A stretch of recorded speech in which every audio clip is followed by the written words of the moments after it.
Hey everybody, but to begin, James Models here. I wanted to do a comparison video.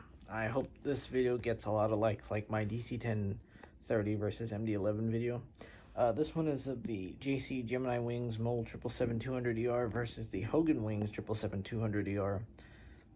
I know I don't have the gear in, but I figure that doesn't matter at this point. I hope you guys enjoyed the review. I'm going to do as many things as I can. If I forget anything, just go ahead and mention it to me.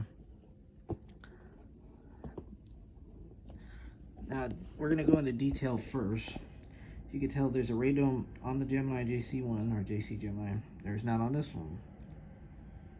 Now, looking at the cockpit, they both almost look just as good. I think there's a teeny bit more realism to the JC variant, but they're almost on par with each other. You can't disagree with that. I mean, especially for the, I think the windshield wipers definitely go more to Hogan, but that's maybe because they're slightly thicker. Now, next thing I want to do, if I can maneuver these models around. Now, this is probably my biggest nitpick. It would have to be the engines. I wish I could do it like this. There we go. That's probably the best I'm going to get. The engines on the Hogan, the GE90s on there, are what the GE90s actually look like in real life. Whereas the ones on the JC Gemini mold, they're more to that of either, I think it's Pratt & Whitney, but it could be Rolls-Royce. I could be mistaken. But those are definitely not GEs by mold. They are on the actual plane, but not on the mold. They're a different engine. On the other hand, when it comes to the Hogan, all they use is the GE90, regardless of what engine it has. That's one thing JC needs to fix up, make the engines actually correct. Sorry guys, I'm trying to do this with two hands. Obviously you can tell the one big thing about the JC Gemini are the anti-collision beacons. There's one on top. There is one on the bottom right there, where only the Hogan has a painted one on top and not even a painted one on the bottom. What kind of nitpick about this? They're both the same size. That's at least a good thing about it. Oh, I know one thing. The auxiliary power units. There we go. Now, obviously, the Gemini has a newer mold, so this is a slightly older one, but even the older one like this is more realistic compared to what you have there. One thing, though, is definitely that there's a bit more detail on the stabilizers on the Hogan than the Gemini / JC, or JC Gemini, however you want to put it, which is a bit weird. You figure an all-metal one would be better, but I guess in that place, the plastic sometimes wins.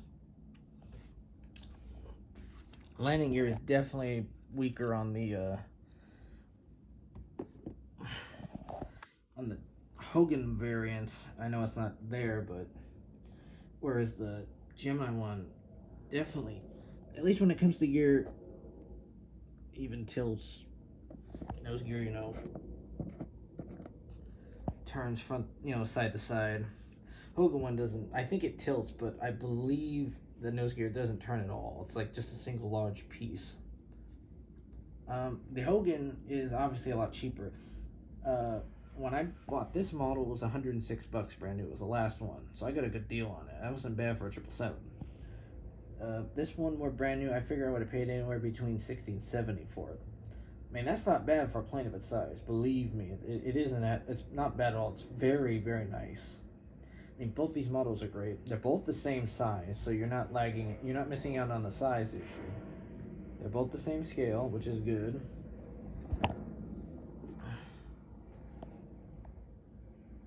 Let's see if I can get a little closer with banging them. There we go.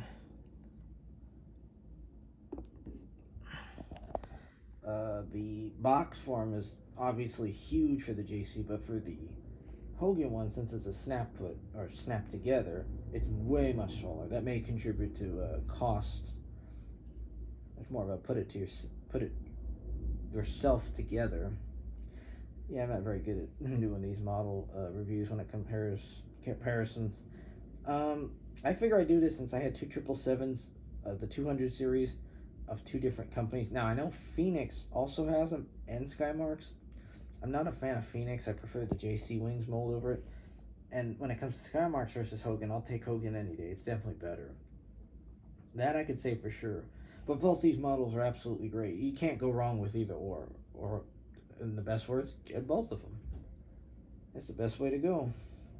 Anyway, guys, I figured I'd do that video for you. Let's see. Maybe I could... Oh, yeah, I showed you the stance, but that was in the last video for the Hogan model. I showed both of them together. The Gemini JC's wood and metal, while the Hogan's all plastic. They're both great models, trust me. You're not... it's good to sometimes have a good mix of of each type. If I ever do get a Phoenix 777, I'll definitely do that compared to each model. I'd probably start with the JC ones first, maybe Skymarks. The one thing I do like about Hogan is the interchangeable wings. You could literally, I could get a 777-300 ER of any plane, stick those wings on, and you have a 300 non-ER version. Or you can make a 200 ER into a 200 LR. It depends on the different planes. But at least for those type of variants, you can get away with it. That's kind of cool. We can interchange them just to, have a little fun, mess around, see what they look like. Anyway, guys, hope you enjoyed this video. I'll upload all these videos tonight. I hope you guys get a chance to watch them. If you leave anything in the comments, I'll get to it as soon as I can. You guys have a wonderful night. Have a safe and good trick-or-treat if you go out. Be safe.